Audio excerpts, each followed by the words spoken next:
Yo quiero hablar en esta mañana acerca de la victoria sobre el temor. Buscando una definición de la palabra miedo, que aparece tantas veces en la Biblia, esa expresión miedo, temor, no temas. El Señor llega a nosotros en los momentos de aflicción y esa palabra parece resonar en lo profundo de nuestro ser, el Espíritu de Dios, dándonos esa sensación de confianza, ese he aquí, estoy contigo. Esa palabra que nos da el profeta Isaías cuando nos dice, cuando pases por el fuego, cuando pases por el agua, cuando estés en situaciones difíciles, Él dice, yo estaré contigo. Y el Señor quiere asegurarse de que nosotros como hijos amados suyos podamos contar y confiar con Él. Es la imagen del hijo que se refugia en los brazos del padre o en la falda de la madre. El niñito que viene corriendo y rápidamente se vuelve ahí en las faldas y quiere decir algo así como, mami, aquí estoy, protégeme.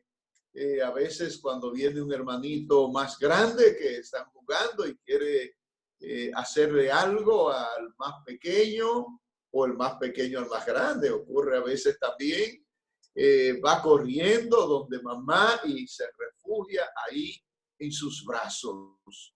Y el abrazo de mamá es interpretado por el niño, estoy seguro, estoy protegido, estoy guardado. Lo que el Señor quiere transmitir en esta hora para nosotros es ese no temas especial que el Señor nos trae en su palabra tantas veces. Dice el libro de Jueces, recordamos la historia de Israel en tiempos de Gedeón, que los pueblos vecinos, especialmente el pueblo de Madián, hacía estragos en la casa de Israel. Cuando Israel estaba más confiado, venía un ataque, una invasión de los madianitas y acababa con las propiedades de ellos, se llevaba ya los frutos que estaban listos para ser cosechados. Y veo un escenario de una comunidad que está viviendo en paz, que está tranquila, que está confiada, que está trabajando, que se está esforzando, que sueña, que tiene pensamientos con las cosas que está preparando, lo que es el resultado de su esfuerzo, su trabajo, y de repente viene una invasión.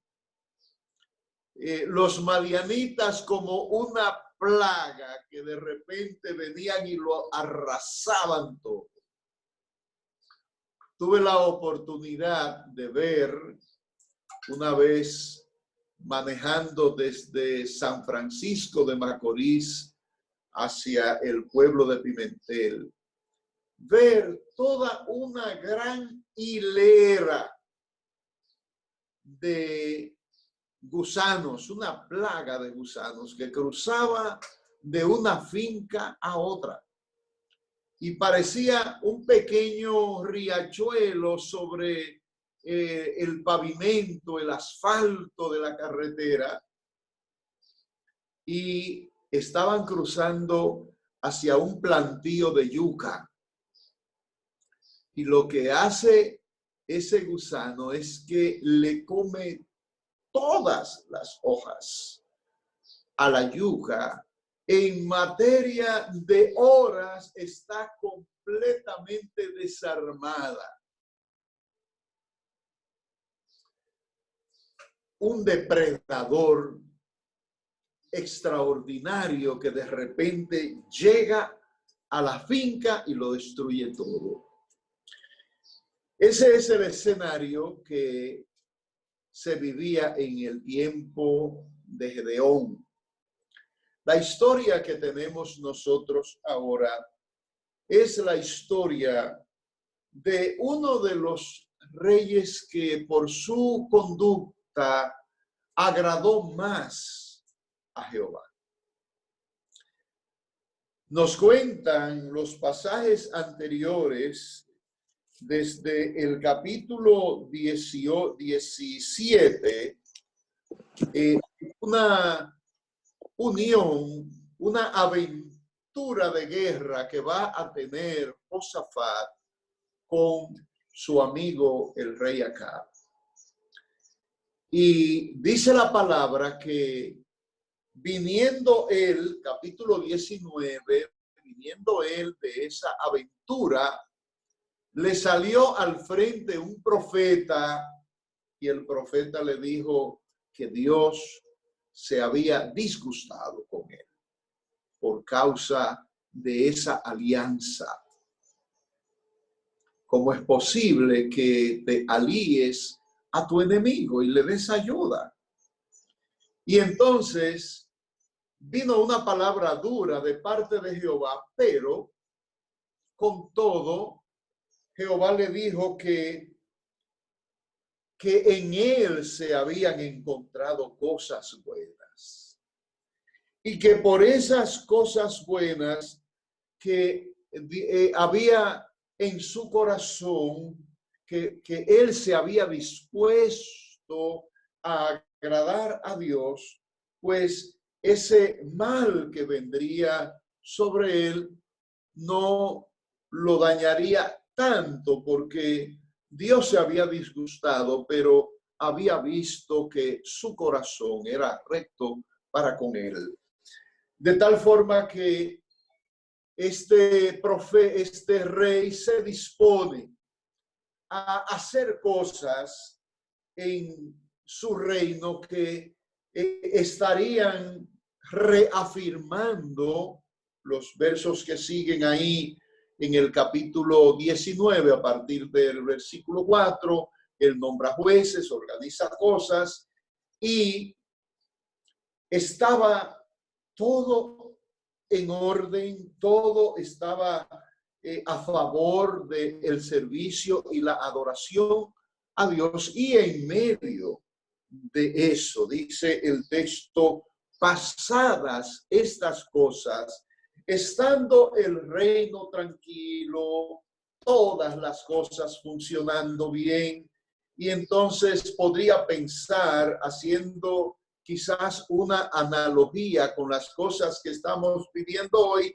de repente amanecemos con una noticia en los periódicos, amanecemos con una noticia en las redes, hay una cantidad de comentarios, la televisión está hablando que hay algo que enfila hacia nosotros, que hay una amenaza.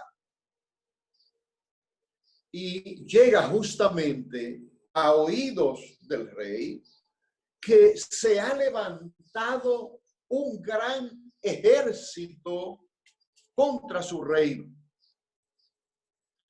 Una de las cosas que se daban en esos tiempos es que llegaba una invasión sin que hubiese habido una provocación, porque no eran guerras por enemistades, sino aventuras de reinos que de repente se habían enterado que una comunidad estaba prosperando, que tenía grandes riquezas y un día iban a buscarla, ¿verdad?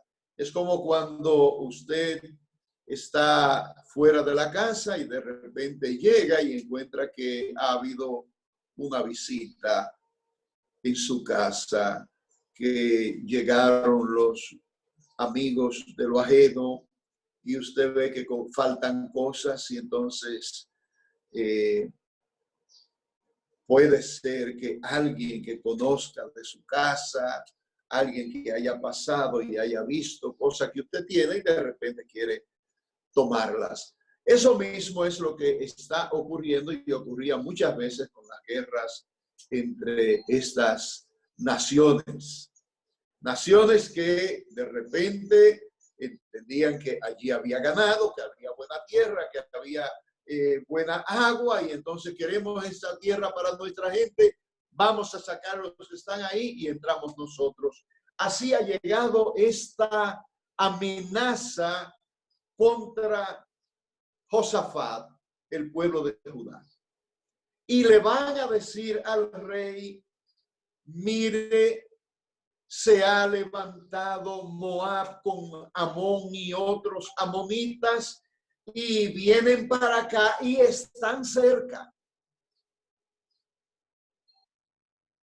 Es decir, hay una sorpresa que está ahí prácticamente a la puerta y dice que el rey se aterró, el rey se llenó de miedo.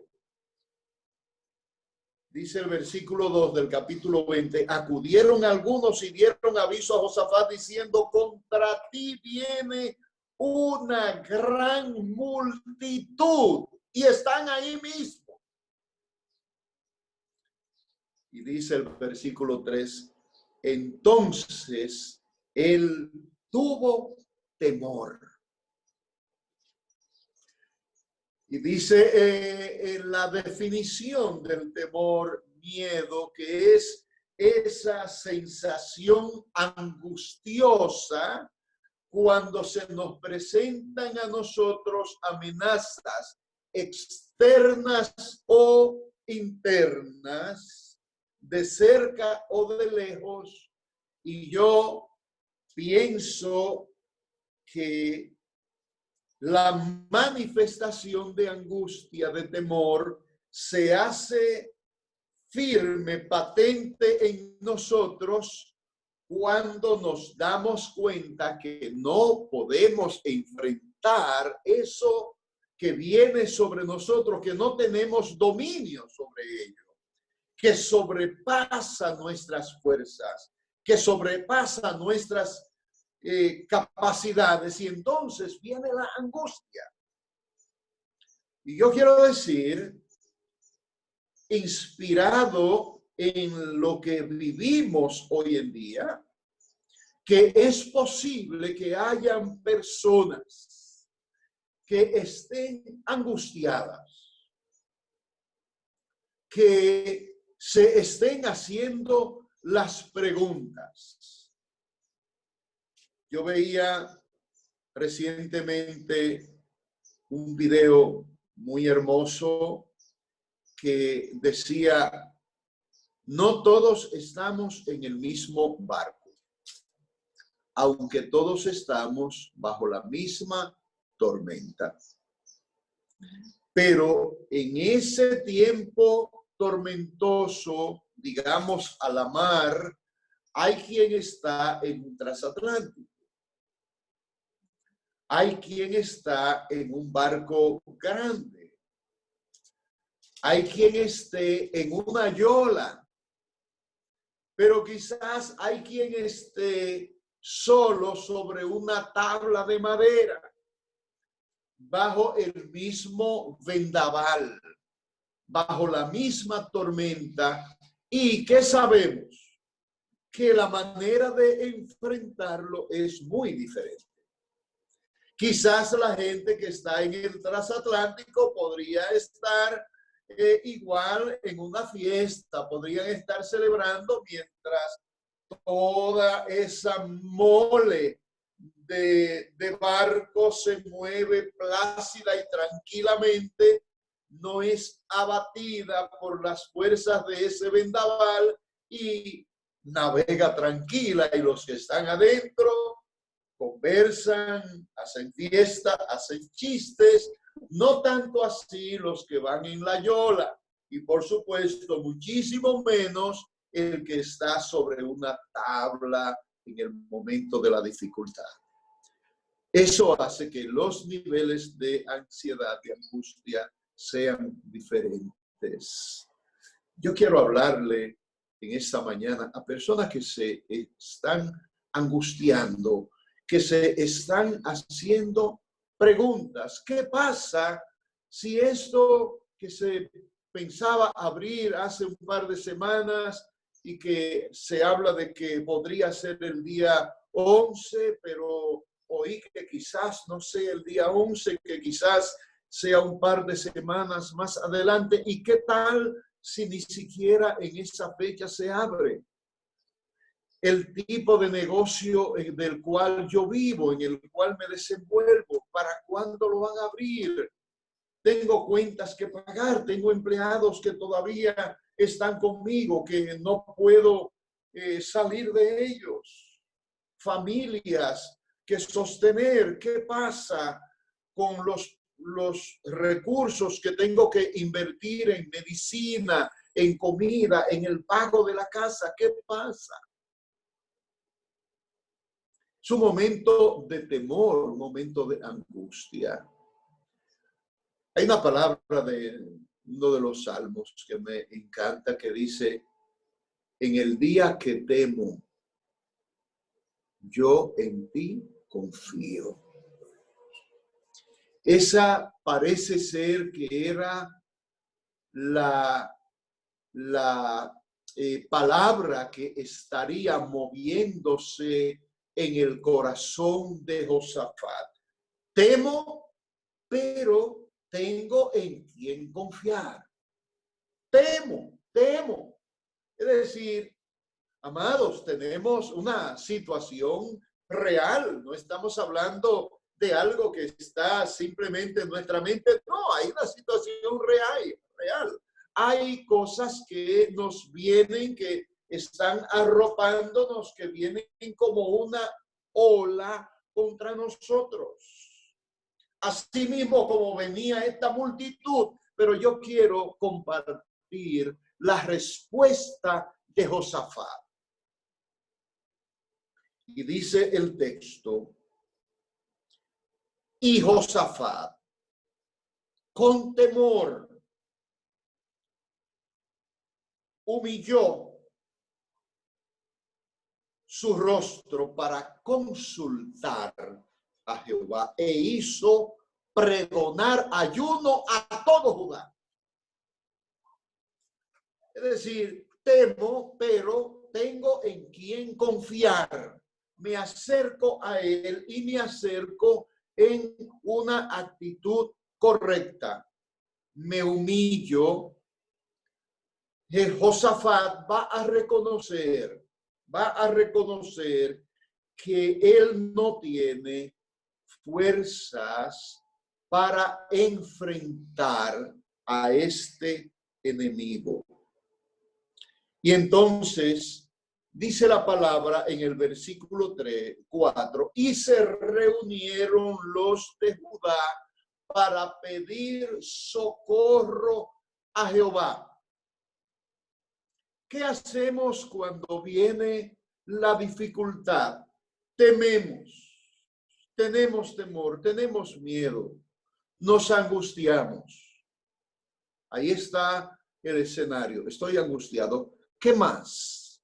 ¿Qué más? Leía una de las historias que son bien conocidas y las repito solo por el hecho de que coincide con este momento. Y es en la Segunda Guerra Mundial, en el año 1940, cuando después de haber golpeado el ejército, la aviación alemana a Francia y a los Países Bajos, se prepararon para atacar a Inglaterra. Inglaterra, de acuerdo con la descripción del mismo Winston Churchill, era como la vaca gorda de Europa. Era ese lugar apetecible, pero no era un toro bravo, era una vaca gorda. Solo en materia de aviación, Alemania apenas, Inglaterra apenas contaba con unos 600 aviones frente a 6 veces más, casi 7 veces del ejército alemán, que tenía más de 3.600 aviones de combate.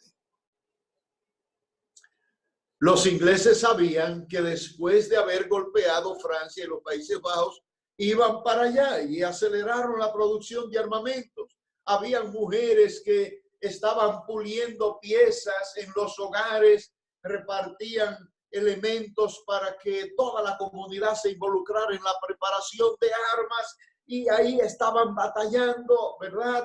Haciendo lo que se sabe hacer.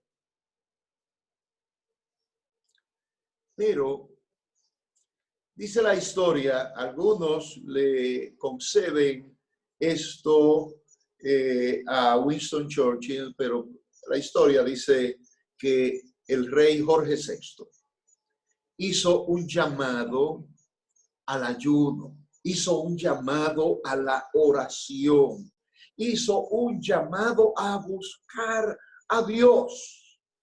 Y la historia dice que por alguna razón Hitler dilató ese enfrentamiento, ese golpe mortal que habría de ser sobre Alemania, sobre Inglaterra, y dicen algunos que una gran situación de clima, de tiempo, la nación y la cercanía alrededor de Inglaterra, se cerraron los cielos, se oscurecieron y no se dio la temida invasión sobre Inglaterra.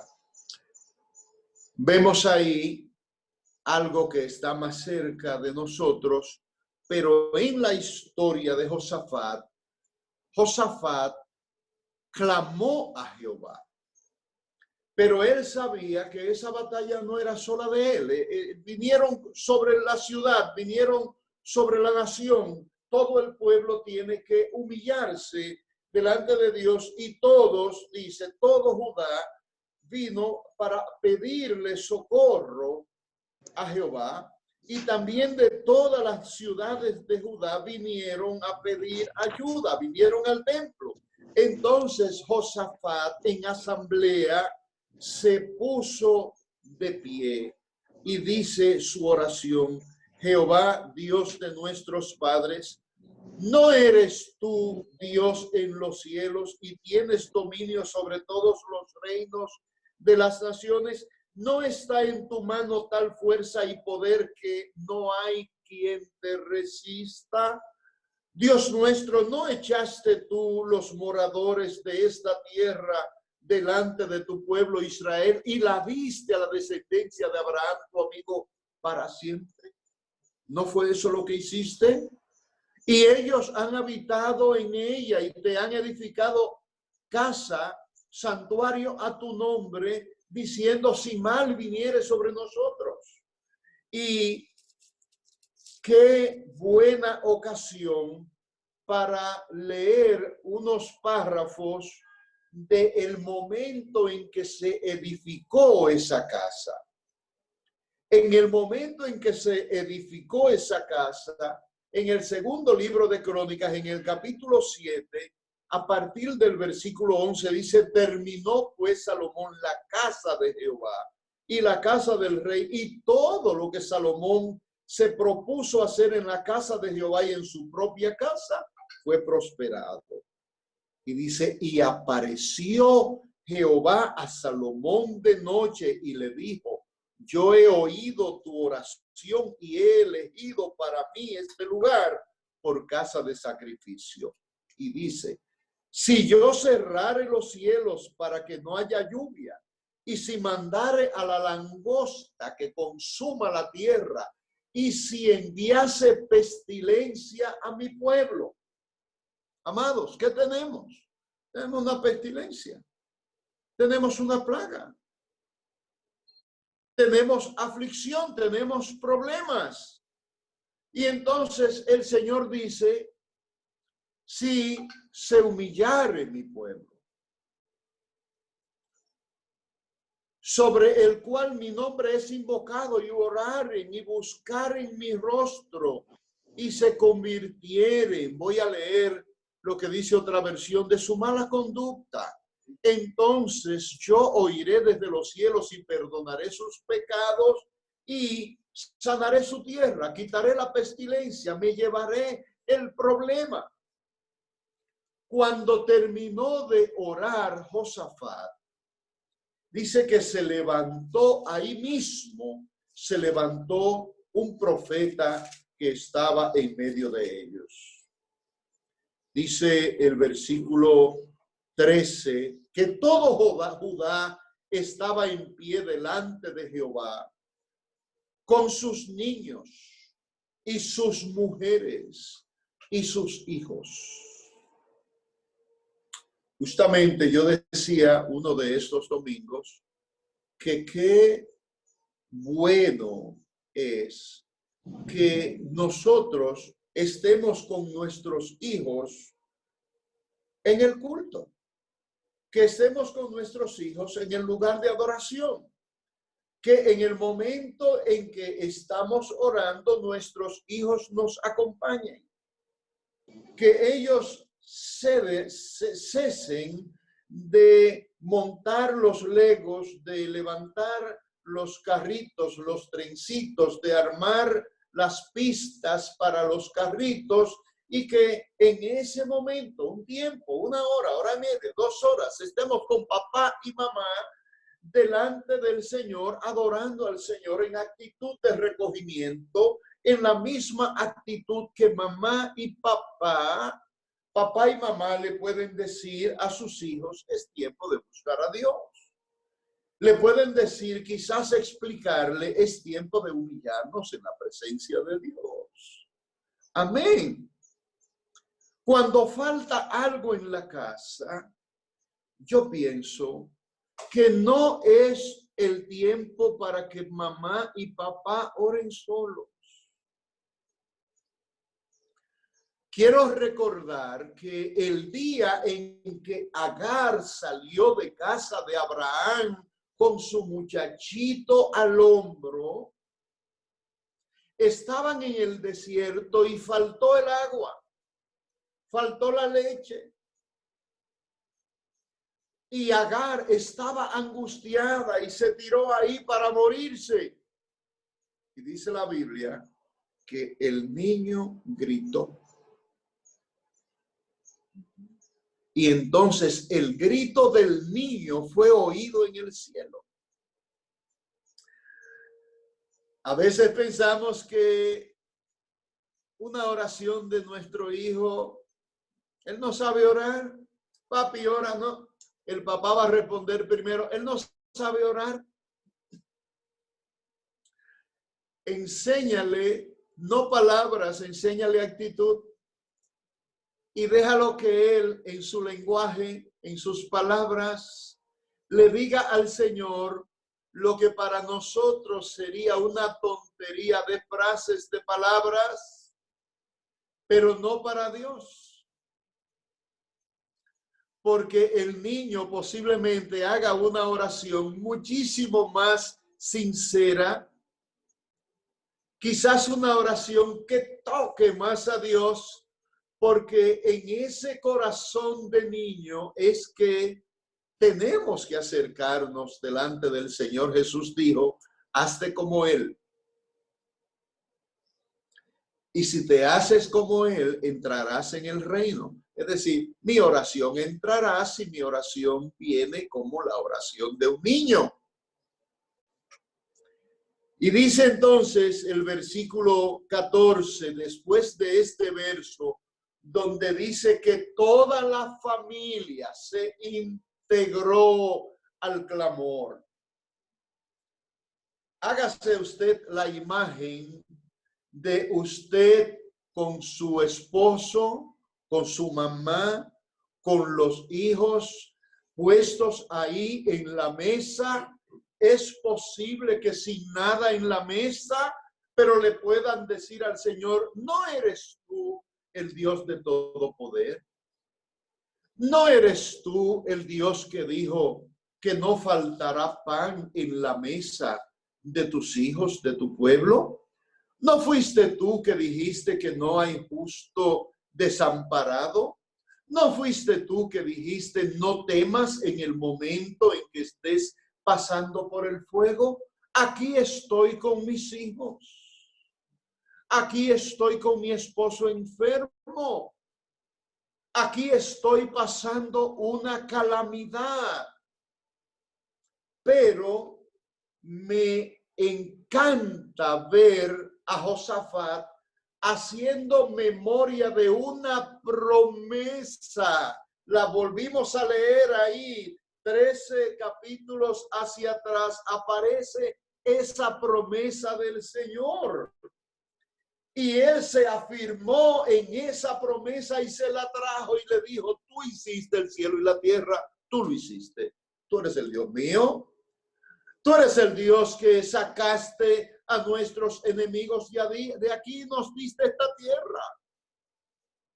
Ahora nos quieren quitar la tierra. Ven en nuestro auxilio. Y de inmediato vino una palabra profética. Se levantó un profeta, verso 14.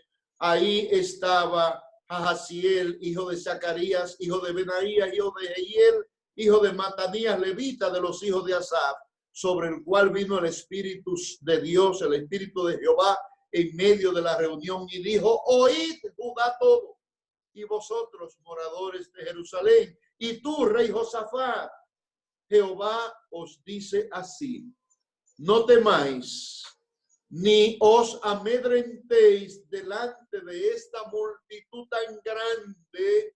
No temas delante de esta plaga tan grande, no temas delante de esta situación tan gravosa.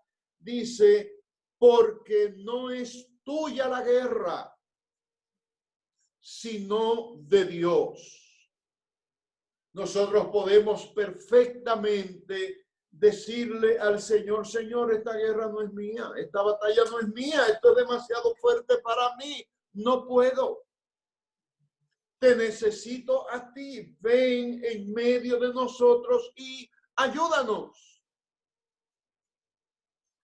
Yo quiero decir que tenemos el testimonio entre nosotros.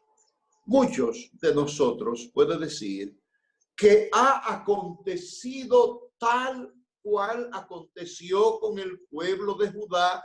Dios se ha hecho presente. Muchos de nuestros hogares pueden decir eso. Es verdad que la situación está complicada, pero en mi casa Dios está en control. Es verdad que la situación está complicada, pero en mi casa Dios nos está asistiendo. Dios está con nosotros. Hablaba en estos días en una reunión de pastores y compartía acerca de la experiencia que nosotros estamos teniendo en este tiempo. Y yo hacía notar que, excepto por el hecho de que nosotros ya nos acostumbramos a los templos, a que somos una cultura de gente de templo, hemos de volver a los templos. Pero que nunca habíamos experimentado, jamás, lo que estamos experimentando hoy en este tiempo, en medio de esta dificultad, en medio de esta situación de escasez de algunas cosas. Hay cosas que se escasean, hay dineros que no están llegando, pero hay cosas tan superiores, dan de mayor importancia a esas cosas terrenales que podrían escasear un poco. Hay tanta experiencia que estamos teniendo ahora en Dios que bien podríamos quedarnos viviendo la experiencia que tenemos desde nuestros hogares, desde nuestras madrugadas, desde nuestras rodillas. Esa experiencia de compartir todos los días con nuestros hermanos. Esa experiencia de compartir los bienes que tenemos, de poner cosas sobre la mesa y compartirla entre todos, dejar fluir el amor y dejarle toda la otra carga al Señor. Puedo decir que nuestra experiencia ha sido buena. Puedo decir que haremos memoria de estos tiempos para bien, para bien. Si hay todavía historia para vivir aquí en la tierra por muchos años, en esos años nos acordaremos con mucho gozo, con mucho regocijo de nuestra experiencia de este famoso coronavirus. Puedo decir, igual que cuando me visitó el cáncer, nadie quiere cáncer. Pero el cáncer es lo mejor que me aconteció a mí en mi vida. Nada como el cáncer en mi vida. El cáncer fue el ayo, fue el que me tomó de la mano y me llevó a los pies de Cristo. Y por el cáncer hoy estamos aquí con esperanza eterna. Por el cáncer hoy podemos decir que sea que vivamos o muramos, somos del Señor. De manera que estas experiencias que golpean nuestro cuerpo no siempre son del todo dañinas. No siempre son para nosotros rechazarlas. No hay necesariamente que desear que llegue la dificultad a nosotros, pero está frente a nosotros. Está ahí en Engadi, está a unos cuantos kilómetros de nosotros. Pero Josafat pensó, esa distancia es tiempo suficiente para convocar a mi pueblo a buscar a Dios y para reunirnos en el altar, para reunirnos en asamblea y proclamar su nombre, adorar su nombre y buscar su ayuda. Y pienso que en su corazón habría una expresión de quizás Dios vendrá y tendrá misericordia de nosotros. Él recordó muchas experiencias. Recuérdale tú también a tu alma. Este es el tiempo de revisar nuestras notas. Es el tiempo de venir a nuestros escritos viejos, a nuestras crónicas, como fue Asuero. Tráeme el libro de las crónicas. Déjame ver cómo ha funcionado el Señor en tiempos difíciles en mi vida. Y yo quiero terminar diciéndote que yo he hecho ese ejercicio algunas veces. Debo decir que Dios me ha traído a memoria sus grandes obras para conmigo. Él me ha traído a memoria y de repente me he visto recordando situaciones viejas y recordando cómo Dios me sacó de ellas, cómo me visitó Jehová. Y sabes también de lo que el Señor me hizo memoria, de que Él también me visitó cuando yo no era tan bueno. que puedo rastrear al Señor aún en días en donde yo estaba en situaciones de doble valor, un pie aquí y un pie allá. Y Dios tuvo misericordia de mí, como dice Romanos. Me salvó, me visitó, trató conmigo cuando yo estaba en mis delitos y pecados, cuando yo era su enemigo. ¿Y qué puedo decir? Cuanto más ahora tendrá el Señor misericordia de nosotros, ahora que tenemos su apellido y que podemos decir con la boca bien grande que somos sus hijos amados. Dios te bendiga, pueblo precioso de Dios. Dios bendiga a estas familias del Señor.